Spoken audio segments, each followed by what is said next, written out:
Assalamualaikum warahmatullahi wabarakatuh.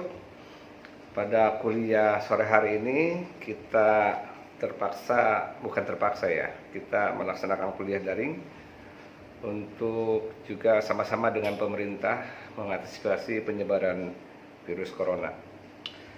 Saudara-saudara sekalian yang saya hormati, pelajaran atau mata kuliah bencana dan dampaknya terhadap kesehatan akan kami sampaikan dengan kuliah pertama, pengenalan mengenai bencana.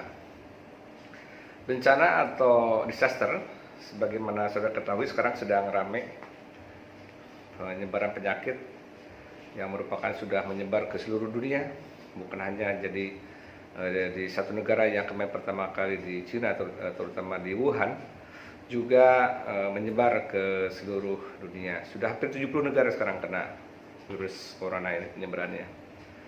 Pada pengertiannya, bencana atau disaster adalah suatu kejadian yang disebabkan oleh alam atau karena ulah manusia, yang terjadi secara tiba-tiba atau perlahan-lahan sehingga manusia bisa hilang jiwa, harta benda hilang, dan kerusakan lingkungan. Dan kejadian ini terjadi di luar kemampuan masyarakat dengan segala sumber dayanya, juga pemerintah. Ini yang perlu kita perhatikan, sehingga saudara-saudara harus paham bahwasannya bencana itu terjadi bisa karena ulah manusia, karena bencana. Dan bagaimana dengan corona sekarang? Nah, ini saudara bisa melihat bagaimana dampaknya.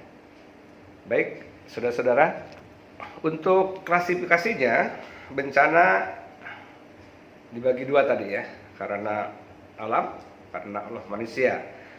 Kalau karena alam itu biasanya karena geologi, contoh gempa bumi, gunung api, longsor, dan juga tsunami. Ada juga yang sifatnya hidro atau keairan atau hidrometeorologi, baik banjir, topan, kekeringan, dan juga yang paling penting nih, wabah. Wabah karena sifatnya biologi sehingga menyebabkan epidemi dan juga pandemi. Itu karena alam, dan manusia tidak bisa menanggulanginya kalau kita tidak punya ilmunya. Oleh sebab itu, dengan tenang dan tidak panik kita upayakan supaya corona tidak menyebar. Klasifikasi yang kedua adalah karena ulah manusia. Ya, karena apa? Kegagalan teknologi. Ada kecelakaan industri transportasi, misalnya pesawat terbang jatuh, kereta api terguling dan sebagainya, tumpahan minyak, kebakaran hutan, itu ulah manusia. Juga kerusakan lingkungan, itu tadi kerusakan lingkungan itu karena kebakaran hutan, kemudian penggundulan hutan, dan sehingga berdampak juga terhadap banjir. Dan yang paling penting, tindak kekerasan, itu juga manusia, baik konflik maupun teroris. Dan saudara, kita lanjutkan ke slide ketiga. Bagaimana saudara menghadapi bencana? Perlu ada manajemen bencana, sehingga kita membuat sebuah manajemen sehingga betul-betul bencana itu tertanggulangi. Ya, yang pertama bagaimana tahap pengurangan sebelum bencana dan juga tahap pemulihan penanganan bencana setelah bencana itu terjadi. Pertama adalah bagaimana terhadap pengurangan resiko sebelum bencana, ya, yaitu kesiapsiagaan bencana, mitigasi, dan juga pencegahan. Dan bencana itu sendiri kita harus berlanjut terhadap pasca bencana, yaitu dengan tanggap darurat, pemulihan, dan pembangunan. Itu mungkin konsep utama daripada manajemen bencana, yaitu sebelum dan sesudah bencana. Lebih lanjut untuk kesiapsiagaan bencana. Jadi saudara-saudara sekalian yang saya hormati, di dalam kesiapsiagaan bencana perlu perencanaan siaga, perlu kita mampu membuat sebuah peringatan dini, kemudian dibuat semacam perencanaan kesiagapan, dan di sini arahnya adalah mitigasi bencana. Dan untuk rehabilitasi, di mana ada tanggap darurat dan juga pasca darurat, itu kita akan kajian darurat, rencana operasional, dan juga bantuan darurat, kemudian pemulihan.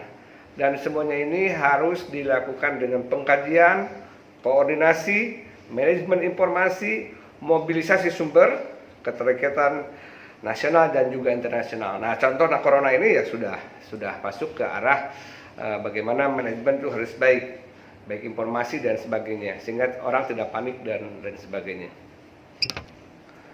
Dilihat dari siklus bencana ada 3 sebetulnya, ya, yaitu pra bencana kita juga harus mempersiapkan karena kita juga daerah yang cukup banyak bencana. Yang kedua saat bencana, dan yang ketiga pasca bencana.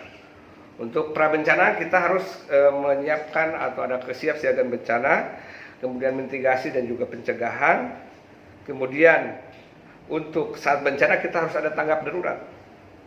Dan yang pasca bencana adalah pemulihan serta rekonstruksi supaya semua yang berakibat bencana terutama kesehatan itu dapat ditanggulangi dengan baik.